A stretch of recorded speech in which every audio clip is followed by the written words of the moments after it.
எந்த கணவரை ஒரு செருப்பு தைப்பவர் என்று நினைத்து மனைவி விட்டு சென்றாளோ அதே நபர் 10 ஆண்டுகளுக்கு பிறகு மாவட்ட கலெக்டராக தன் மனைவியின் குடிசைக்கு வந்து சேர்ந்தார்.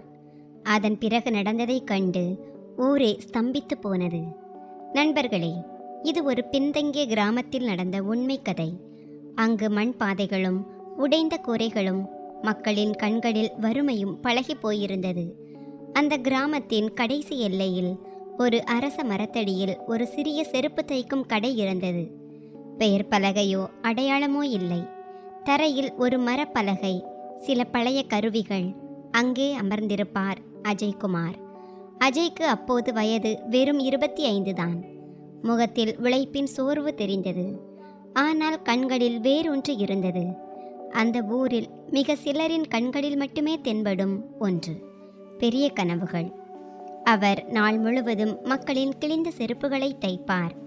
மாலையில் கைகளை கழுவிவிட்டு ஒரு பழைய புத்தகத்தை திறந்து படிப்பார். ஊர்க்காரர்கள் சிரிப்பார்கள், செருப்பு தைப்பவன் புத்தகம் படிக்கிறானா என்று. ஆனால் அஜய் ஒன்றும் சொல்ல மாட்டார். வெறும் புன்னகை மட்டுமே செய்வார். அஜயின் அம்மா சரஸ்வதி அடிக்கடி அவரை பார்த்து அமைதியாக கண்ணீரை துடைத்துக் கொள்வார். தன் மகன் வெறும் செருப்புகளை தைக்கவில்லை, தன் விதியையும் சேர்த்து தைக்க முயற்சி செய்கிறான் என்பது அவருக்கு தெரியும். அதே கிராமத்தில் கவிதா வசித்து வந்தாள். அழகானவள், படித்தவள் மற்றும் கனவுகள் நிறைந்தவள். அவளுக்கு நகர வாழ்க்கை பிடிக்கும். சுத்தமான உடைகள், மரியாதை மற்றும் மக்கள் அவளை பார்த்து தலைவணங்கும் ஒரு வாழ்க்கை அவளுக்கு தேவைப்பட்டது. அஜய்க்கும் கவிதாவுக்கும் திருமணம் நிச்சயமான போது ஊரில் பேச்சுக்கள் எழுந்தன. பெண் நல்லவள், ஆனால் பையன் செருப்பு தைப்பவனாயிற்றே என்று. கவிதாவின் அப்பா நிறைய யோசித்தார். சூழ்நிலை சரியில்லை. வரன்கள் குறைவாக இருந்தன. வயது ஏறிக்கொண்டே போனது. இறுதியில் அவர் திருமணத்திற்கு சம்மதித்தார். திருமணம் கோலாகலமாக நடக்கவில்லை. மேளதாளங்கள் இல்லை. கிராமத்தை சேர்ந்த சில மனிதர்கள், கொஞ்சம் இனிப்புகள் மற்றும் நிறைய எதிர்பார்ப்புகள் மட்டுமே இருந்தன. திருமணத்திற்கு பிறகு எல்லாம் மாறும் என்று கவிதா நினைத்தாள். ஆனால் மாற்றம் எதிர்பார்ப்புகளில் மட்டுமே இருந்தது, யதார்த்தத்தில் இல்லை. திருமணமான சில நாட்களிலேயே அஜய் ஒரு சாதாரண செருப்பு மட்டுமே தைப்பவர் என்பதை கவிதா உணரத் தொடங்கினாள். காலை கடை, மதியம் கடை, மாலை கடை. வீட்டில் அதே வறுமை, அதே பணத்தட்டுப்பாடு. கவிதாவுக்கு இந்த வாழ்க்கை பாரமாக தெரிந்தது. ஊர் பெண்கள், பார், அவளுடைய மருமகள் நகரத்திலிருந்து சேலை வாங்கி வந்திருக்கிறாள், அவள் கணவனுக்கு அரசு வேலை என்று பேசிக்கொள்வார்கள். கவிதா அமைதியாக தன் உடைந்த கனவுகளை சுமந்து கொண்டிருந்தாள். அஜய் அவளிடம், கவிதா, எனக்கு சிறிது காலம் கொடு, நான் நிச்சயமாக ஏதேனும் ஒரு நிலைக்கு வருவேன் என்று முயற்சி செய்தார். ஆனால் கவிதாவின் பொறுமை ஒவ்வொரு நாளும் குறைந்து கொண்டே வந்தது. ஒரு நாள் ஊரில் பஞ்சாயத்து கூடியது. ஏதோ ஒரு விஷயமாக ஊரே திரண்டிருந்தது. அப்போது கூட்டத்தில் ஒருவன் கேலியாக சொன்னான், அஜய், உன் கடை அமோகமாக நடக்கிறதா என்று கேட்க சிரிப்பொலி எழுந்தது. கவிதாவின் முகம் கோபத்தால் சிவந்தது. பல ஆண்டுகளாக தேக்கி வைத்திருந்த கோபம், அவமானம் மற்றும் ஒப்பீடு எல்லாம் ஒரே நேரத்தில் வெடித்தது. அவள் எல்லோர் முன்னிலையிலும் அஜயை பார்த்து சொல்லக்கூடாத அந்த சொற்களை சொன்னாள். எனக்கு ஒரு நல்ல கணவன் கிடைப்பார் என்று நினைத்தேன். ஆனால் இங்கே ஒரு செருப்பு தைப்பவர்தான் கிடைத்திருக்கிறார். ஊரே ஸ்தம்பித்து போனது. அஜய் ஒன்றும் சொல்லவில்லை. அவர் கவிதாவை பார்த்தார். பிறகு தரையை பார்த்தார். அந்த தருணத்தில் அவர் கண்களில் கண்ணீர் இல்லை, ஏதோ ஒன்று உடைந்த சத்தம் மட்டுமே இருந்தது. அன்றிரவே கவிதா வீட்டை விட்டு வெளியேறி தன் பிறந்த வீட்டிற்கு சென்றாள்.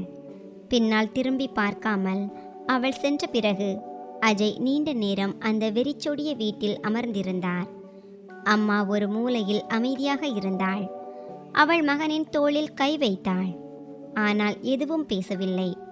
ஒருவேளை வார்த்தைகளும் வறுமையில் வாடியிருக்கலாம். அடுத்த நாள் காலை செருப்பு தைப்பவனின் மனைவி அவனை விட்டு போய்விட்டாள் என்ற செய்தி ஊர் முழுவதும் பரவியது. சிலர் சிரித்தார்கள், சிலர் பரிதாபப்பட்டார்கள், சிலர் இது நடக்க வேண்டியதுதான் என்றார்கள். அன்று அஜய் கடையில் அமரவில்லை. அந்த அரச மரத்தடியில் எல்லாம் தொடங்கிய அந்த உடைந்த செருப்புகளுக்கு நடுவே அமர்ந்திருந்தார். சூரியன் மறைந்து கொண்டிருந்த போது அஜயின் கண்களில் இருந்து முதல் முறையாக கண்ணீர் சிந்தியது. அன்றிரவு உடைந்த செருப்புகளுக்கு இடையில் அமர்ந்து அஜய் முதலாக அழுதார். அங்கிருந்துதான் அவர் வாழ்க்கை ஒரு திருப்பத்தை எடுத்தது. அடுத்த நாள் காலை ஊர் விழித்தபோது அஜயின் வீடு அமைதியாக இருந்தது. அடுப்பு அணைந்து கிடந்தது. அம்மா சரஸ்வதி எழுந்து பார்த்தபோது அஜயை காணவில்லை. கடையிலும் இல்லை, வீட்டை சுற்றிலும் இல்லை. மேஜையின் மேல் ஒரு சிறிய காகிதம் மட்டும் இருந்தது. அதில் எழுதப்பட்டிருந்தது, அம்மா, என்னை மன்னித்து விடுங்கள். நான் ஏதேனும் ஒரு நிலையை அடையும் வரை மீண்டும் வரமாட்டேன். சரஸ்வதி அந்த தாளை தன் நெஞ்சோடு அணைத்து கொண்டார். இன்று தன் மகன் ஒரு தொழிலாளியாக அல்ல, ஒரு போராளியாக புறப்பட்டிருக்கிறான் என்பதை அவர் புரிந்து கொண்டார். இங்கே பிறந்த வீட்டில் கவிதாவும் நிம்மதியாக இல்லை. அஜய் அழுவார், கெஞ்சுவார், தன்னை சமாதானப்படுத்துவார் என்று அவள் நினைத்தாள். ஆனால் ஒரு ஃபோனோ செய்தியோ வரவில்லை. சில நாட்களுக்கு பிறகு பஞ்சாயத்தில் விவாகரத்து பேச்சு எழுந்தது. கவிதா யோசிக்காமல் சம்மதித்தாள். அவள் அப்பா கடைசியாக ஒருமுறை சொன்னார், யோசித்துக்கொள் மகளே, அவன் ஏழைதான், ஆனால் கெட்டவன் அல்ல. கவிதா குளிர்ந்த குரலில் பதிலளித்தாள், எனக்கு வறுமையை கண்டு பயமாக இருக்கிறது. காகிதங்களில் அந்த உறவு முடிவுக்கு வந்தது. அஜயின் வாழ்க்கையில் ஒரு வெற்றிடம் நிரந்தரமாக பதிவானது. அங்கே அஜய் சென்னை சென்றடைந்தார். பெரிய நகரம், பெரிய கூட்டம். ஆனால் அவருக்கு அங்கே அடையாளம் இல்லை. முதல் நாளிலேயே அவருக்கு புரிந்துவிட்டது, இங்கே உழைப்பதற்கு கூட பணம் தேவை என்று. பகலில் அவர் கட்டுமான இடங்களில் செங்கற்களை சுமப்பார். கைகள் புண்ணாகும், தோள்கள் வீங்கும். இரவில் ஒரு தர்மசாலையின் மூலையில் அமர்ந்து அதே பழைய புத்தகங்களை படிப்பார். மக்கள் கேட்பார்கள், ஏன் இவ்வளவு உழைக்கிறாய் என்று. அஜய் இவ்வளவுதான் சொல்வார், ஏனென்றால் இனி தோற்றுப்போவதற்கு என்னிடம் இடமில்லை. பலமுறை பசியோடு தூங்க வேண்டியிருந்தது. பலமுறை கூலி கிடைக்கவில்லை. ஒரு இரவு காய்ச்சலில் நடுங்கிக் கொண்டிருந்தார். ஆனால் மருந்து வாங்க பணமில்லை. அப்போது அவருக்கு கவிதாவின் அந்த வார்த்தை ஞாபகம் வந்தது, இங்கே ஒரு செருப்பு தைப்பவர் தான் கிடைத்திருக்கிறார். அந்த வார்த்தை அவரை மீண்டும் எழுந்து நிற்க வைத்தது. ஒரு நாள் அலுவலகத்திற்கு வெளியே வேலை செய்து கொண்டிருந்த போது ஒரு அதிகாரி ஏழை மக்களை திட்டுவதை அஜய் பார்த்தார். ஆவணங்கள் சரியாக இருந்தும் அந்த அதிகாரியின் குரல் உயர்ந்து நின்றது. அஜயின் இரத்தம் கொதித்தது. அன்றே அவர் முடிவு செய்தார், இந்த அமைப்பு ஏழைகளை நசுக்குகிறது என்றால் நான் அந்த அமைப்பின் ஒரு அங்கமாக மாறுவேன். அவர் குடிமைப்பணி தேர்வை பற்றி முதல் முறையாக சரியாக தெரிந்து கொண்டார். மக்கள் சிரித்தார்கள், செருப்பு தைப்பவன் அதிகாரி ஆவானா என்று. அஜய் பதில் சொல்லவில்லை. அவர் தன் படிப்பின் வேகத்தை அதிகப்படுத்தினார். முதல் முயற்சி தோல்வி, இரண்டாவது முயற்சி அதைவிட மோசம், மூன்றாவது முறை பணம் தீர்ந்துவிட்டது. புத்தகங்களை அடமானம் வைக்க வேண்டியிருந்தது. ஆனால் அஜய் நிறுத்தவில்லை. இதற்கிடையில் கிராமத்தில் இருந்து ஒரு செய்தி வந்தது, அம்மா சரஸ்வதி இப்போது உயிருடன் இல்லை என்று. அஜய் ரயில் நிலைய நடைமேடையில் மணிக்கணக்கில் அமர்ந்திருந்தார். கண்ணீர் வரவில்லை. கண்கள் காய்ந்து போயின. அவரால் தன் அம்மாவின் இறுதி சடங்கை கூட பார்க்க முடியவில்லை. அன்று அவர் தனக்குத்தானே ஒரு சத்தியம் செய்தார், இனி பின் வாங்குவதற்கு எனக்கு உரிமை இல்லை. ஆண்டுகள் கடந்தன. அஜய் மாறினார். உடல் மெலிந்தது. ஆனால் லட்சியம் உறுதியானது. இறுதியாக 10வது ஆண்டு தேர்வு முடிவு வந்தது. பட்டியலில் ஒரு பெயர் மின்னியது, அஜய்குமார். அதே செருப்பு தைப்பவர், அதே அவமானம், அதே உடைந்த செருப்புகள். பணி நியமன கடிதம் கிடைத்தபோது அவர் அதை முதலில் தன் அம்மாவின் புகைப்படத்தின் முன் வைத்தார். மெதுவாக சொன்னார், அம்மா, நான் வென்றுவிட்டேன். அங்கே கிராமத்தில் கேலி செய்யப்பட்ட அந்த பையன் இப்போது அதிகாரியாகிவிட்டார் என்பது யாருக்கும் தெரியாது. காலம் அமைதியாக அடுத்த திருப்பத்தை எடுத்தது. அஜய்க்கு முதல் பணி நியமனம் கிடைத்த இடம், அவரது கடந்த கால வாழ்க்கை இன்னும் மூச்சுவிட்டு கொண்டிருந்த அதே இடம்தான். அதே மண், அதே வெயில், அதே முகங்கள். ஆனால் வித்தியாசம் என்னவென்றால், இப்போது அஜய்குமார் என்ற பெயருக்கு முன்னால் கலெக்டர் என்று எழுதப்பட்டிருந்தது. எந்த கைகள் ஒரு காலத்தில் மக்களின் கிழிந்த செருப்புகளை தைத்ததோ அதே கைகளில் இப்போது ஃபைல்கள் இருந்தன. எந்த மனிதனுக்கு ஒரு காலத்தில் பஞ்சாயத்தில் பேசுவதற்கு உரிமை இல்லையோ அவரது ஒரு குரலுக்கு இப்போது ஒட்டுமொத்த அரசு இயந்திரமும் செயல்படும். முதல் நாள் அஜய் ஆட்சியர் அலுவலகத்திற்கு சென்றபோது சைரன் ஒலிக்கவில்லை. ஆடம்பரம் இல்லை, கர்வமும் இல்லை. அவர் அமைதியாக வாகனத்திலிருந்து இறங்கினார். சுற்றிலும் பார்த்தார். நேராக தன் அறைக்கு சென்றார். வெளியே அதிகாரிகள் நின்றிருந்தார்கள், ஊழியர்கள் நின்றிருந்தார்கள். ஆனால் அஜயின் முகத்தில் புன்னகையோ கர்வமோ இல்லை. ஒரு ஆழமான அமைதி மட்டுமே இருந்தது. உள்ளுக்குள் ஏதோ ஒரு பழைய திரைப்படம் ஓடிக்கொண்டிருப்பது போல இருந்தது. அன்று மாலை அவர் மாவட்டத்தின் முதல் அறிக்கையை வரவழைத்தார். ஆக்கிரமிப்புகள் அகற்றப்பட வேண்டிய கால்வாய் கரையோர குடியிருப்புகள் பற்றிய ஃபைல் அது. ஃபைல்களை புரட்டும்போது ஒரு பெயரில் அவருடைய பார்வை நிலைத்தது. சோமங்கலம். அதே கிராமம், அதே மண், அதே அரச மரம். அஜயின் விரல்கள் ஒரு கணம் நின்றன. காலம் பின்னோக்கி சென்றது. அறிக்கையில் எழுதப்பட்டிருந்தது, கால்வாய் கரையில் உள்ள ஆக்கிரமிப்பு குடிசைகள் மீது விரைவில் நடவடிக்கை எடுப்பது அவசியம். அவர் ஃபைலை மூடினார். சிறிது நேரம் ஜன்னல் வழியாக வெளியே பார்த்து கொண்டிருந்தார். பிறகு மெதுவான குரலில் சொன்னார், நாளை சோமங்கலம் செல்வோம்.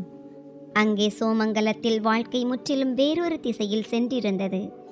ஒரு காலத்தில் தன் முடிவுகளில் அதீத நம்பிக்கை கொண்டிருந்த கவிதா இன்று தன்னையே அடையாளம் காண முடியாமல் தவித்து கொண்டிருந்தாள்.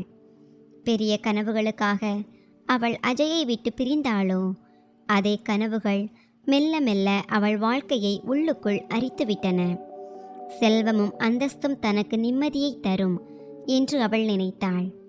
ஆனால் வெறும் பகட்டினால் வாழ்க்கை ஓடாது என்பதை காலம் நிரூபித்து விட்டது. அஜயை விட்டு பிரிந்த சில காலத்திலேயே கவிதா இரண்டாவது திருமணம் செய்து கொண்டாள். மணமகன் பெயர் சேகர். வெளியில் பார்ப்பதற்கு எல்லாம் நன்றாக தெரிந்தது. நகரத்தில் வீடு, பணத்திற்கு பஞ்சமில்லை, மக்களிடையே அந்தஸ்து. தன் வாழ்க்கை சீராகி விட்டதாக கவிதா நினைத்தாள். ஆனால் உண்மை நீண்ட காலம் மறையவில்லை. திருமணமான முதல் ஆண்டிலேயே சேகரின் உண்மையான முகம் வெளிப்பட்டது. அவன் குடிக்கத் தொடங்கினான். சிறு விஷயங்களுக்கெல்லாம் கோபப்பட்டு கையை ஓங்கினான். ஏமாற்றுவது அவனது வழக்கமாகி போனது. மெல்ல மெல்ல வீட்டின் பொருட்கள் எல்லாம் விற்கப்பட்டன. முதலில் நகைகள் போயின, பிறகு நிலம், இறுதியில் வீடும் போனது. கவிதா ஒவ்வொரு நாளும் உடைந்து போனாள். ஆனால் இப்போது திரும்பி செல்ல வழியே இல்லை. ஒரு இரவு சேகர் சொல்லாமல் கொள்ளாமல் வீட்டை விட்டு வெளியேறினான். மீண்டும் வரவே இல்லை. செய்தியும் இல்லை, துப்பும் இல்லை. கவிதாவிடம் கணவனும் இல்லை, மரியாதையும் இல்லை, ஆதாரமும் இல்லை. அவள் பிறந்த வீட்டு வாசலை தட்டிய போது அங்கேயும் அவளை புறக்கணித்து விட்டார்கள். எல்லோரும் கைகழுவி விட்டார்கள். இறுதியில் எந்த கவிதா ஒரு காலத்தில் மரியாதையான ஆடம்பரமான வாழ்க்கைக்காக கனவு கண்டாளோ அவள் கால்வாய் கரையில் உள்ள ஒரு சிறிய குடிசையில் வசிக்க வேண்டிய நிலைக்கு தள்ளப்பட்டாள். அதே சோமங்கலம், அதே வறுமை. ஆனால் இப்போது வித்தியாசம் என்னவென்றால் அவளுடைய கண்கள் தாழ்ந்து போயிருந்தன. தலை அவமானத்தால் குனிந்திருந்தது. எப்படியோ நாட்கள் கழிந்தன. ஒருவேளை உணவே மிகப்பெரிய கவலையாக மாறியிருந்தது. அப்போது ஒரு நாள் கலெக்டர் ஐயா வருகிறார் என்ற செய்தி ஊர் முழுவதும் பரவியது. செய்தியை கேட்டதும் ஊரே பரபரப்பானது. மக்கள் பயந்தார்கள். குறிப்பாக கால்வாய் கரையில் குடிசை போட்டு வசிப்பவர்கள். இப்போது எல்லாம் முடிந்துவிட்டது என்று அனைவரும் நினைத்தார்கள். புல்டோசர் வரும், எல்லாம் தரைமட்டமாகும் என்று பேசப்பட்டது. கவிதாவும் இந்த செய்தியை கேட்டாள். அவள் இதயம் படபடத்தது. கலெக்டர் வருவார், குடிசை இடிக்கப்படும், பிறகு நான் எங்கே போவேன் என்று தனக்குள்ளேயே கேட்டுக்கொண்டாள். அன்று இரவு அவளுக்கு உறக்கம் வரவில்லை. அஜயின் முகம் மீண்டும் மீண்டும் அவள் கண்களுக்கு முன்னால் வந்து சென்றது. அதே நேர்மையான முகம், அதே அமைதி. அவள் தன்னைத்தானே கடிந்து கொண்டு நினைத்தாள், இப்போது அவர் என்ன செய்ய போகிறார்? அவர் ஒரு செருப்பு தைப்பவர் தானே. அடுத்த நாள் காலை அரசு வாகனங்கள் கிராமத்தை நோக்கி வந்தன. தூசு பறந்தது. மக்கள் சாலையின் இருபுறமும் நின்றிருந்தார்கள். எல்லோருடைய பார்வையும் முன்னால் வந்த வாகனத்தின் மீதே இருந்தது. அந்த வாகனம் நின்றதும் டிரைவர் கதவை திறந்தார். உள்ளிருந்து இறங்கிய நபரை கண்டு ஊரே ஸ்தம்பித்தது. கவிதாவின் கையில் இருந்த தண்ணீர் பாத்திரம் கீழே விழுந்தது. அவள் இதயம் பலமாக துடித்தது. கண்கள் ஆச்சரியத்தில் விரிந்தன. வெள்ளை சட்டை, சாதாரண பேண்ட், முகத்தில் அதே பழைய தீவிரம். எந்த முகத்தை ஒரு காலத்தில் அவள் அவமானத்தோடு பார்த்தாளோ அதே முகம். வித்தியாசம் ஒன்றுதான். இப்போது அந்த முகத்துடன் ஒரு பெரிய அடையாளம் இணைந்திருந்தது. மாவட்ட ஆட்சியர் அஜய்குமார். கூட்டத்தில் யாரோ மெதுவாக சொன்னார்கள், அட, இது நம்ம செருப்பு தைக்கும் அஜய் இல்லையா? கவிதாவின் காதுகளில் இரைச்சல் கேட்டது. கால்கள் நடுங்கின. அவள் குடிசைக்கு வெளியே நின்றிருந்தாள். அவளால் தன்னை மறைத்து கொள்ள முடியவில்லை. அவள் கண்கள் குனிந்தன. அஜயின் பார்வையும் அவள் மீது விழுந்தது. ஒரு கணம் மட்டுமே. அவர் கண்களில் ஆச்சரியமோ முகத்தில் எந்த பாவனையோ இல்லை. அவர் நிற்காமல் முன்னே சென்றார். அரசு அதிகாரிகள் ஃபைல்களை திறந்தார்கள். புல்டோசர் அங்கே தயாராக நின்றது. ஊரே மூச்சை பிடித்து கொண்டு நின்றது. அஜய் முதலில் ஊர் முழுவதையும் பார்த்தார். பிறகு கால்வாயை பார்த்தார். பிறகு அங்கிருந்த குடிசைகளை பார்த்தார். இறுதியாக கவிதா நின்றிருந்த அந்த குடிசையை பார்த்தார்.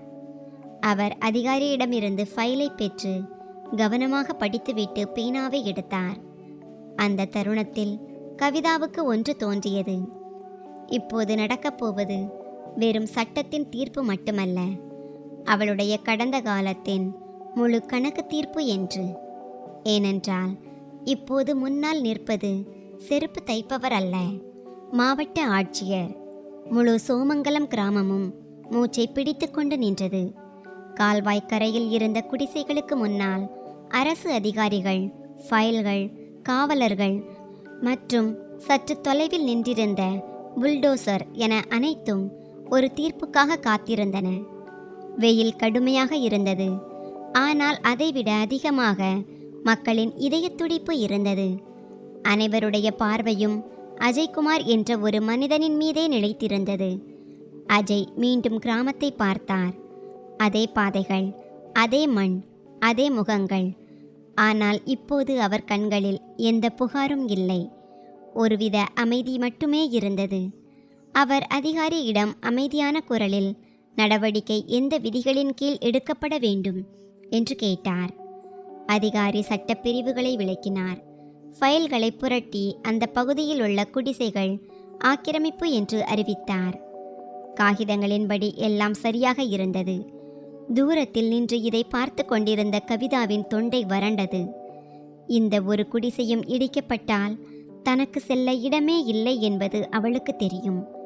பிறந்த வீடு அவளை ஏற்கனவே கைவிட்டுவிட்டது. இரண்டாவது கணவனும் ஓடிவிட்டான். இப்போது அவள் முன்னால் நிற்பது ஒரு காலத்தில் செருப்பு தைப்பவன் என்று சொல்லி அவமானப்படுத்தி அவள் கைவிட்ட அதே மனிதன். இன்று பழிவாங்கல் முழுமையடையும் என்ற எண்ணமே அவள் மனதில் ஓடிக்கொண்டிருந்தது. அஜய் ஒரு குடிசையின் அருகில் சென்று அங்கே நின்றிருந்த ஒரு முதியவரிடம் நலம் விசாரித்தார். ஒரு குழந்தையின் தலையை வருடினார். ஒரு பெண்ணின் குறையை கவனமாக கேட்டார். அவர் ஒரு அதிகாரியை விட ஒரு மனிதனாகவே அதிகம் தெரிந்தார். கிராம மக்கள் ஆச்சரியப்பட்டார்கள். அவர்கள் இப்படி ஒரு அதிகாரியை பார்த்ததே இல்லை. பிறகு அஜயின் பார்வை நேராக கவிதா மீது விழுந்தது. இந்த முறை ஒரு கணத்திற்காக அல்ல. அவர் அங்கேயே நின்றார். கவிதா கண்கள் குனிந்தாள். அவள் கால்கள் தானாகவே முன்னே சென்றன. நடுங்கிக் கொண்டே அஜய் முன்னால் வந்து நின்றாள். சுற்றிலும் நிசப்தம் நிலவியது. காற்றே நின்றுவிட்டது போல இருந்தது. கவிதாவின் குரல் மிகவும் மெலிதாக இருந்தது. அஜய் என்று முதல் முறையாக அவர் பெயரை அழைத்தாள். 10 ஆண்டுகளாக தனக்குள் புதைத்து வைத்திருந்த பெயர் அது. அஜய் எந்த பதிலும் சொல்லவில்லை. கோபமோ நக்கலோ புன்னகையோ எதுவும் இல்லை. கவிதாவின் கண்களில் இருந்து கண்ணீர் வழியத் தொடங்கியது. என்னிடம் தவறு நடந்துவிட்டது, மிகப்பெரிய தவறு என்று உடைந்த குரலில் சொன்னாள். என்னை மன்னித்து விடுங்கள். ஊரே மூச்சை பிடித்து கொண்டு நின்றது. அஜய் இப்போது பேசுவார், ஏதேனும் சொல்வார், தனக்கு சொல்லப்பட்ட அதே வார்த்தைகளை திருப்பி சொல்வார் என்று அனைவரும் நினைத்தார்கள். ஆனால் அஜய் மௌனமாக இருந்தார். அந்த மௌனம் எந்த தண்டனையையும் விட கனமானதாக இருந்தது. அவர் ஃபைல்களை வரவழைத்து கவனமாக படித்தார். பிறகு மற்றொரு ஃபைலை பார்த்தார். சட்ட நுணுக்கங்களை பற்றி அதிகாரிகளிடம் கேட்டார். அதிகாரிகள் திகைத்து போனார்கள். நடவடிக்கை ஏன் இவ்வளவு சீக்கிரம் மாறுகிறது? அஜய் ஒரு உத்தரவிட்டார். கால்வாய் எல்லைகளை மீண்டும் அளக்க உத்தரவிட்டார். பழைய அறிக்கையில் தவறு இருப்பது கண்டுபிடிக்கப்பட்டது. குடிசைகள் அரசு நிலத்திலிருந்து சற்று தள்ளியே இருந்தன. அவை சட்டத்திற்கு உட்பட்டே அமைந்திருந்தன. புல்டோசர் நிறுத்தப்பட்டது. ஊருக்குள் ஒரு நிம்மதி பெருமூச்சு எழுந்தது. தன் குடிசை தப்பிவிட்டது என்பதை நம்ப முடியாமல் கவிதா அங்கேயே நின்றிருந்தாள். அஜய் மீண்டும் அவளை பார்த்தார். முதல் முறையாக பேசினார். அவர் குரல் உயர்ந்து ஒலிக்கவில்லை. ஆனால் ஒவ்வொரு வார்த்தையும் தெளிவாக இருந்தது. நான் இன்றும் ஒரு செருப்பு தைப்பவனாகவே இருந்திருந்தால் என்னை ஒரு மனிதனாக நீ மதித்திருப்பாயா? கவிதாவின் காலடியில் பூமி நழுவுவது போல இருந்தது. அவளிடம் பதில் இல்லை. கசப்பான உண்மைக்கு எப்போதுமே பதில் இருப்பதில்லை. அஜய் பேச்சை வளர்க்கவில்லை. அவர் ஃபைலை மூடினார். வாகனத்தை நோக்கி சென்றார். பின்னால் திரும்பி பார்க்காமல் ஏறி அமர்ந்தார். அரசு அதிகாரிகளின் வாகனங்கள் மெல்ல மெல்ல கிராமத்தை விட்டு வெளியேறின. தூசு அடங்கியது. சோமங்கலம் மீண்டும் அமைதியானது. ஆனால் கவிதா அங்கேயே உறைந்து நின்றாள். அவள் உடைந்து போகவில்லை, மாறாக வெறுமையாக உணர்ந்தாள். ஏனென்றால் எதை வறுமை என்று அவள் நினைத்தாளோ அது வெறும் ஒரு சூழ்நிலை என்பதையும், யாரை அவள் கைவிட்டாளோ அவர் ஒரு மாமனிதன் என்பதையும் இன்று அவள் புரிந்து கொண்டாள். இப்போது மிகப்பெரிய தண்டனை அவளுக்காக காத்திருந்தது. கலெக்டரின் வாகனங்கள் சோமங்கலத்தை விட்டு சென்று விட்டன. ஆனால் அந்த கிராமத்தின் மேல் படர்ந்திருந்த கனத்த மௌனம் அவ்வளவு எளிதில் கலையக்கூடியதாக இல்லை. காற்றும் கூட சற்று நேரம் நின்றுவிட்டது போல இருந்தது. மக்கள் மெல்ல மெல்ல தங்கள் வீடுகளுக்கு திரும்பினார்கள். ஆனால் அவர்கள் நடையில் பழைய வேகம் இல்லை. ஒவ்வொரு வீதி, ஒவ்வொரு திண்ணை மற்றும் ஒவ்வொரு கதவின் பின்னும் ஒரே ஒரு பேச்சுதான் ஓடிக்கொண்டிருந்தது. எந்த அஜயை செருப்பு தைப்பவன் என்று சொல்லி ஊர் சிரித்ததோ, எவருக்கு பஞ்சாயத்தில் நிற்கக்கூட தகுதியில்லை என்று கருதப்பட்டதோ, அவரே இன்று மாவட்ட ஆட்சியராக அதே கிராமத்திற்கு வந்து சென்றார். சிலருடைய கண்களில் ஆச்சரியம், சிலருடைய கண்களில் அவமானம், இன்னும் சிலருடைய கண்களில் குற்ற உணர்வு இருந்தது. சிலர் பேசுவதற்கு எதுவும் இல்லாமல் மௌனமாக இருந்தனர். ஆனால் இவற்றுக்கு இடையே கவிதா அங்கேயே நின்று கொண்டிருந்தாள். அந்த கால்வாய் கரையோரம் இருந்த தன் குடிசைக்கு முன்னால் அவள் கால்கள் தரையில் புதைந்தது போல் நின்றிருந்தாள். நகர நினைத்தாலும் அவளால் நகர முடியவில்லை. அவள் முன்னால் அதே குடிசை இருந்தது. இன்று அது இடிக்கப்படாமல் தப்பிவிட்டதுதான். ஆனால் அதற்குள் வாழும் அந்த பெண் முற்றிலும் உடைந்து போயிருந்தாள். குடிசை மிஞ்சியது. ஆனால் கவிதாவின் இதயம் பாழாகி போனது. அவள் மனம் மீண்டும் மீண்டும் கடந்த காலத்திற்கு சென்றது. பஞ்சாயத்தின் முன்னால் அஜயை எல்லோர் மத்தியிலும் அவள் அவமானப்படுத்திய அந்த நாள் அவளுக்கு தெளிவாக ஞாபகம் வந்தது. அப்போது தான் செய்வது சரி என்று அவள் நினைத்தாள். வறுமையில் இருந்தும் கஷ்டத்தில் இருந்தும் வெளியேற இதுதான் வழி என்று எண்ணினாள். தன் வாழ்க்கையை மேன்மைப்படுத்திக் கொள்ளப் போவதாக அவள் நினைத்தாள். ஆனால் இன்று அதே இடத்தில் நின்று கொண்டு தான் தன் வாழ்க்கையை மாற்றவில்லை, மாறாக தன் கைகளாலேயே தன் எதிர்காலத்தை சிதைத்து கொண்டோம் என்பதை அவள் உணர்ந்தாள். அஜய் கேட்ட அந்த ஒரு வரி அவள் காதுகளில் மீண்டும் மீண்டும் ஒலித்து கொண்டிருந்தது. நான் இன்றும் ஒரு செருப்பு தைப்பவனாகவே இருந்திருந்தால் என்னை ஒரு மனிதனாக நீ மதித்திருப்பாயா? அந்த கேள்வி அவளை உள்ளுக்குள் உலுக்கியது. அந்த கேள்வி ஒரு பழிவாங்கல் அல்ல, அது ஒரு நக்கல் அல்ல, அது ஒரு கண்ணாடி. அந்த கண்ணாடியில் கவிதாவுக்கு தன் உண்மையான முகம் தெரிந்தது. ஆனால் அந்த கேள்விக்கு அவளிடம் பதில் இல்லை. ஒருவேளை உண்மை எப்போதுமே பதிலை கேட்பதில்லை, மாறாக அங்கீகாரத்தை மட்டுமே எதிர்பார்க்கிறது என்பதாலா? மெல்ல மெல்ல பொழுது சாய்ந்தது. வானத்தின் நிறம் மாறத் தொடங்கியது. மாலையின் குளிர்ந்த காற்று வீசியது. ஆனால் கவிதாவின் உள்ளே எல்லாம் சூனியமாக இருந்தது. அவள் குடிசைக்குள் சென்று தரையில் அமர்ந்தாள். அழுவதற்கு தெம்போ, தன்னை தேற்றிக்கொள்ள வார்த்தைகளோ அவளிடம் இல்லை. முதல் முறையாக அவள் தனக்குள்ளேயே நேர்மையாக கேட்டுக்கொண்டாள். அவள் அஜயை நேசித்தாளா? அல்லது அவர் மூலம் கிடைக்கக்கூடிய அந்த அந்தஸ்தையும் கௌரவத்தையும் மட்டுமா நேசித்தாள்? பதில் மிக தெளிவாக இருந்தது. அதனாலேயே அது மிக வேதனையாகவும் இருந்தது. அடுத்த சில நாட்களில் சோமங்கலத்தில் ஒரு செய்தி பரவியது.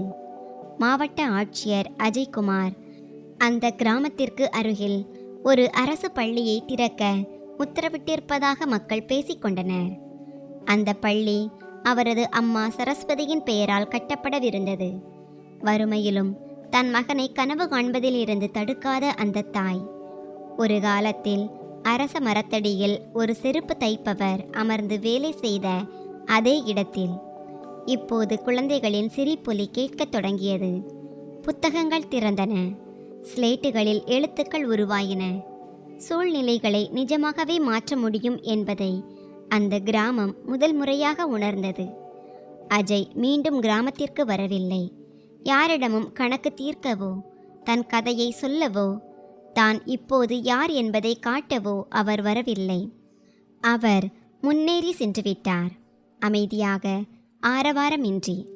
கவிதா தூரத்திலிருந்து அந்த பள்ளியை பார்ப்பாள். குழந்தைகளின் சிரிப்பொலியை கேட்கும்போது அவள் கண்கள் கலங்கும்.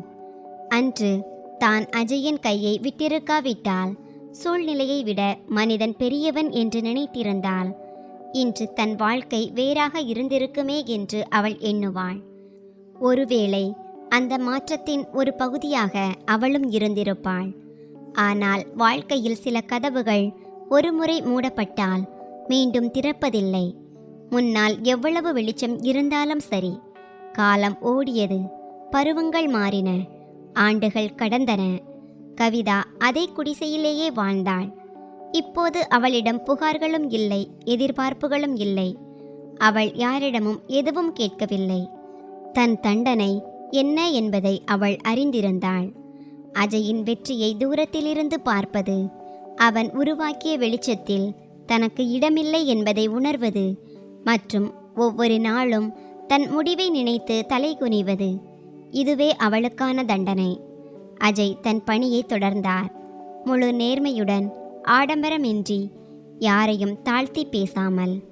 எந்த அரசாங்க அமைப்பு ஒரு காலத்தில் அவருக்கு அவரது தகுதியை ஞாபகப்படுத்தியதோ, அதே அமைப்பில் இருந்து கொண்டு அவர் இப்போது மற்றவர்களின் பாதையை எளிதாக்கி கொண்டிருந்தார். சோமங்கலம் மக்கள் இன்றும் இந்த கதையை சொல்கிறார்கள். ஒரு செருப்பு தைப்பவரின் கதை, உடைந்த ஒரு உறவின் கதை, ஒரு வார்த்தை கூட பேசாமல் எல்லாவற்றையும் புரிய வைத்த ஒரு வெற்றியின் கதை. தண்டனை கொடுப்பதற்கு எப்போதும் பழிவாங்க வேண்டிய அவசியம் இல்லை. ஒருவரின் அமைதியான வெற்றியே மற்றவருக்கு மிகப்பெரிய தண்டனையாக மாறிவிடும். நண்பர்களே, இந்த கதையின் மிகப்பெரிய பாடம் என்னவென்றால், ஒரு மனிதனின் மதிப்பு அவனது இன்றைய சூழ்நிலையை வைத்து அல்ல, அவனது லட்சியத்தை வைத்தே தீர்மானிக்கப்படுகிறது. இன்று கீழே இருப்பவர் நாளை உயரத்தில் இருக்கலாம். ஒருவரை அவரது தொழில், பணம் அல்லது வறுமையை வைத்து எடை போடுவது மிகப்பெரிய தவறு. சூழ்நிலைகள் மாற அதிக நேரம் பிடிக்காது. ஆனால் கைவிடப்பட்ட வலியும் அவமானத்தின் வடுவும் வாழ்நாள் முழுவதும் துரத்தும். பழிவாங்கும் அதிகாரம் இருந்தும் மனித நேயத்தை தேர்ந்தெடுப்பவனே உண்மையான மனிதன். ஆனால் ஒரு மனைவி வறுமையின் காரணமாக தன் கணவனை விட்டு பிரிந்தால், அவன் வெற்றியடைந்த பிறகு அவளை மன்னிப்பது மட்டும் போதுமா? அல்லது மீண்டும் அவளை ஏற்றுக்கொள்வது அவசியமா? கவிதா போன்ற ஒரு மனைவிக்கு நடந்தவை உங்கள் கருத்துப்படி சரியா தவறா? உங்கள் உண்மையான கருத்தை கமெண்டில் பதிவிடுங்கள். இந்த கதை உங்களை சிந்திக்க வைத்தாலோ அல்லது உங்கள் மனதை தொட்டாலோ இதை லைக் மற்றும் ஷேர் செய்யுங்கள்.